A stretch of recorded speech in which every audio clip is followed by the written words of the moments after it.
서로 마주보며 했던 예배는 화면을 마주보며 하고, 손으로 넘기던 성경은 손가락으로 넘기는 성경이 되었습니다. 신앙생활의 모습은 달라졌지만 신앙생활의 본질은 변하지 않았습니다. 각자의 자리에서 묵상합시다.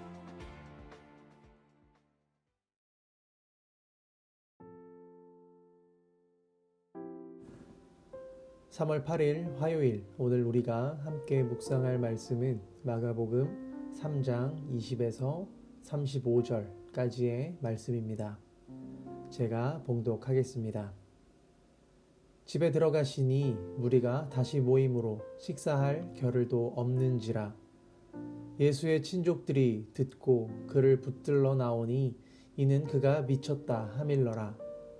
예루살렘에서 내려온 서기관들은 그가 바알세불이 집혔다 하며 또 귀신의 왕을 힘입어 귀신을 쫓아낸다 하니 예수께서 그들을 불러다가 비유로 말씀하시되 사탄이 어찌 사탄을 쫓아낼 수 있느냐.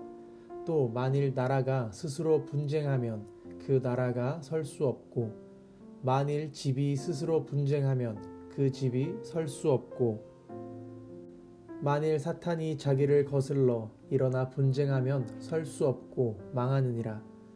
사람이 먼저 강한 자를 결박하지 않고는 그 강한 자의 집에 들어가 세간을 강탈하지 못하리니 결박한 후에야 그 집을 강탈하리라. 내가 진실로 너희에게 이르노니 사람의 모든 죄와 모든 모욕하는 일은 사하심을 얻되 누구든지 성령을 모독하는 자는 영원히 사하심을 얻지 못하고 영원한 죄가 되느니라 하시니 이는 그들이 말하기를 더러운 귀신이 들렸다 함이러라.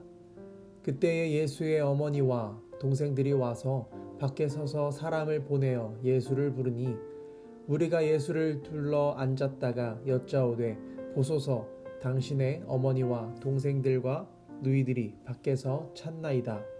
대답하시되 누가 내 어머니이며 동생들이냐 하시고 둘러앉은 자들을 보시며 이르시되 내 어머니와 내 동생들을 보라.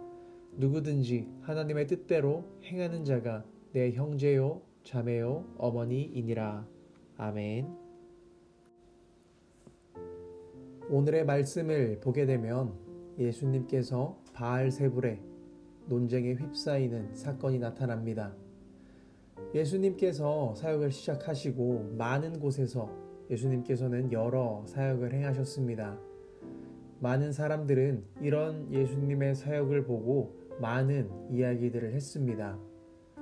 예수님의 사역을 보고 여러 사람들이 이런 예수님의 사역에 놀라했고 이런 예수님의 사역을 보고 예수님을 따르고 예수님을 쫓아다니는 그런 사람들도 많이 생겨났습니다.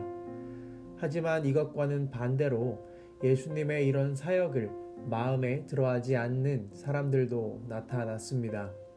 귀신을 쫓아내고 사람을 치유하고 하는 이런 행동들을 비정상적인 행동으로 못 박아 버리는 사람들도 나타났습니다. 오늘의 말씀에서도 마찬가지입니다. 예수님께서는 많은 치유와 많은 사역을 행하셨습니다. 하지만 예수님의 이런 사역들을 온전히 예수님의 능력으로 보지 못하고 귀신의 왕인 바알세불의 힘을 빌렸다, 이러한 소문이 났습니다. 그리고 그런 귀신의 힘을 사용하는 예수가 미쳤다 라고 하는 소문도 함께 나돌았습니다. 그리고 이런 예수님에 대한 소문을 듣고 예수님의 가족들이 너무나도 황당한 나머지 예수님을 찾아 나선 겁니다. 물론 이런 오해와 소문들이 날 만한 이유들은 충분히 있었습니다. 먼저 예수님의 이 모든 행적은 당시 유대 종교를 이끌어가던 제사장과 서기관들 그리고 바리새인 등 여러 모든 종교 지도자들로부터 비난과 정죄를 당하였습니다. 그들은 신앙의 길잡이들이었고 그들이 권위와 권력을 가지고 무지했던 일반 백성들을 가르쳐 나아갔고 그리고 잘 알지 못했던 백성들은 그 가르침에 절대 복종할 수밖에 없었습니다. 그런 그들의 가르침과는 조금은 다른 가르침을 예수님께서는 전하셨기 때문에 그들은 예수를 향해 비난과 정죄를 했습니다. 그리고 예수님과 함께 다니는 그리고 예수님을 쫓았던 이 무리들은 당시 유대인들의 눈에는 하나같이 결점투성이의 사람들이었습니다. 예수님께서는 매국노라 불리고 그리고 손가락질 당하는 그러한 세리들을 예수님의 제자로 맞이하셨고, 그리고 배움이 많이 적었던 어부들, 그리고 과격한 열심당원들을 예수님의 제자로 삼으셨습니다. 또한 예수님께서는 죄인이라 취급받는 사람들과 함께 식사하시는 독특한 모습도 많이 보이셨습니다. 때문에 그들은 이 모습을 용인할 수 없었습니다. 그들이 멀리했던 이 죄인들과 함께하는 그 모습이 마음에 들지 않았습니다. 또 예수님의 가르침은 기존의 율법과는 상당히 거리가 있었습니다. 그리고 예수님의 이적과 여러 사역들은 보통 사람의 능력으로는 불가능했습니다. 그렇기에 사람들은 단순히 두려운 존재로 인식하거나 심지어 어떤 이들은 예수님을 귀신의 왕 바알세불의 힘을 빌렸다 이렇게 매도하기에 이르렀습니다.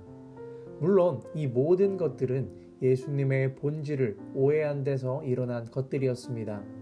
구세주이시고 율법의 완성자이신 이 예수님을 미친 사람으로 내몰아세운 이유입니다. 지금 우리가 살아가는 세상도 우리 그리스도인들에게 이러한 모습들을 많이 보이는 것 같습니다. 세상도 우리를 향해 악의적인 비난과 비평을 합니다. 그리고 우리의 행동과 우리의 여러 모습들을 비하하고 비난하기까지도 합니다. 요즘은 더하죠. 교회에 다닌다라고 하는 이 말이 참 욕먹기 쉬운 말이 되어버렸습니다. 이렇게 비난을 받는 것에는 여러 이유들이 있을 수 있겠죠. 그만큼 그리스도인들이 좋은 모습을 보여주지 못했을 수도 있고, 그들의 억지스러운 비난일 수도 있고, 여러 다양한 이유들이 있을 수 있습니다. 하지만 이런 상황 속에서도 우리가 해야 할 행동들을 예수님께서는 오늘 말씀해 주셨습니다. 35절의 말씀입니다. 누구든지 하나님의 뜻대로 행하는 자가 내 형제요 자매요 어머니이니라. 그럼에도 불구하고 하나님의 뜻대로 행해야 한다라는 것입니다. 우리의 행동부터 하나님에 대한 불신과 하나님에 대한 오해가 먼저 사라져야 한다라는 것입니다. 하나님의 뜻대로 행한다 라고 하는 것에 앞서서는 근본적으로는 하나님을 제대로 믿어야 한다라는 것입니다. 하나님을 제대로 믿게 된다면 하나님의 올바른 뜻을 알 수 있게 될 것이고, 그 올바른 뜻을 가지고 올바른 행동을 행할 수 있게 되는 것입니다. 그 올바른 뜻을 가지게 되면 더 이상 하나님에 대한 불신과 오해를 하지 않고 온전히 하나님의 뜻대로 행할 수 있을 것입니다. 그리고 그 온전한 뜻을 가지고 행하는 것은 그리스도인임을 나타내는 행동이 될 것입니다. 세상이 우리를 향해 비난해도 우리가 해야 할 것은 하나님의 뜻대로 행하는 것입니다. 그 하나님의 뜻대로 행하는 것이 하나님과 나 사이에 영적으로 묶여 있다라고 하는 증거가 될 것입니다. 하나님의 말씀대로 사랑을 전하세요. 그리고 그리스도의 사랑을 나타내세요. 힘들 때 더욱 하나님의 뜻대로 행하세요. 예수님께서 비난받고 핍박받으셨을 때 하나님의 뜻대로 행하고 그렇게 우리에게 말씀을 하셨듯이 우리도 그렇게 행할 수 있기를 소망합니다. 오늘 하루를 살아갈 때 하나님의 뜻대로 살아가는 것이 무엇인지, 그리고 오늘의 삶 속에서 어떻게 하면 그렇게 살아갈 수 있을지 고민하며 이 사순절의 하루를 보내는 우리가 될 수 있기를 간절히 소망하겠습니다. 함께 기도드리겠습니다. 사랑의 하나님, 오늘을 살아가는 우리가 주님의 말씀을 바라봅니다. 우리가 살아가는 이 하루의 삶 속에서 주님의 뜻을 발견하게 하여 주시옵소서. 그리고 그보다 앞서 주님을 더욱 믿는 우리가 되게 하여 주시옵소서. 주님을 믿고 그 믿음으로 말미암아 주님의 뜻을 알게 되고 그 뜻이 우리의 행동이 되어 세상을 살아가는 우리가 되게 하여 주시옵소서. 사순절의 하루를 다시 한번 보냅니다. 그리스도의 사랑을 알고 그 사랑이 하나님의 뜻임을 고백하며 사랑을 전하는 삶을 살아가는 우리가 되게 하여 주시옵소서. 감사드립니다. 예수 그리스도의 이름으로 기도드립니다. 아멘.